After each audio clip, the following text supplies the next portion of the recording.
Let us take a look at how we balance a little bit more complicated chemical equations. Here we have an equation Fe plus H2O gives Fe3O4 plus H2.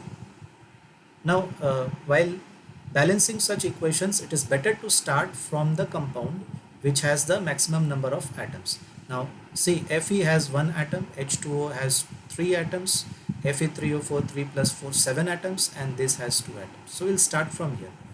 And even in this, we will start from that particular element which has more number of atoms. So oxygen has more number of atoms compared to Fe. So we'll start from by balancing oxygen. So oxygen has 4 atoms. We'll balance this first. For that, we shall write 4 over here. That balances oxygen on both sides. Now that takes the number of hydrogen atoms to the left hand side to 8. So in order to balance that, we can write 4 over here. So that balances the number of hydrogen atoms. Now in order to balance the number of iron Fe atoms, we can write 3 over here, and by doing that we will get a balanced chemical equation where all the elements have same number of atoms on both the reactants side and the products side. Now after doing this, what we can do is we can write the state of the different reactants and products. So that is step 5 now. That is writing the states of the reactants and products in the equation. And how we do that? By writing some letters within brackets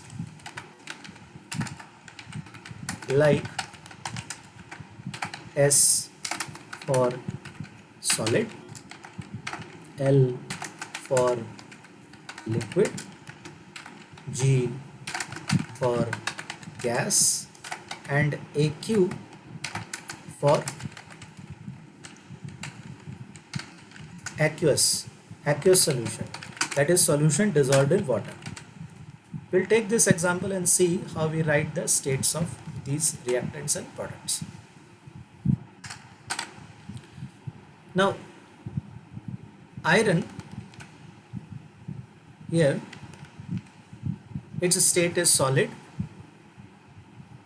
Water, here it is not liquid but it is in the form of steam, so we are writing G.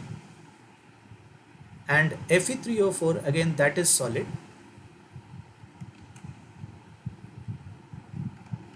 Okay, that is solid. And hydrogen, finally, this is gas. So in this manner we write the states of the reactants and the products. We'll take another example, that is reaction of calcium oxide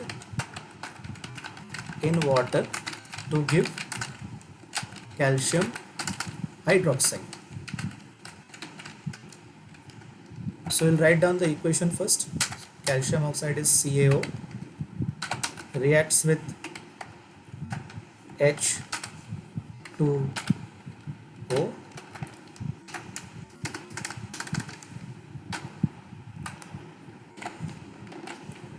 and that gives us CaOH2.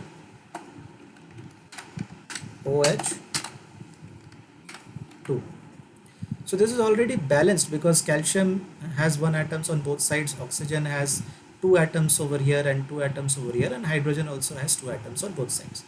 Now we'll just write the states of the reactants and products. So calcium oxide is solid. Water here is in liquid state, and calcium hydroxide here, that is dissolved in water. So in order to write that, we have the symbol AQ. So we have seen in this video how we balance a little bit more complicated chemical equations and how we write the states of the reactants and products. We'll take a short break and come over in the next video where we will see the different types of chemical reactions. Thank you.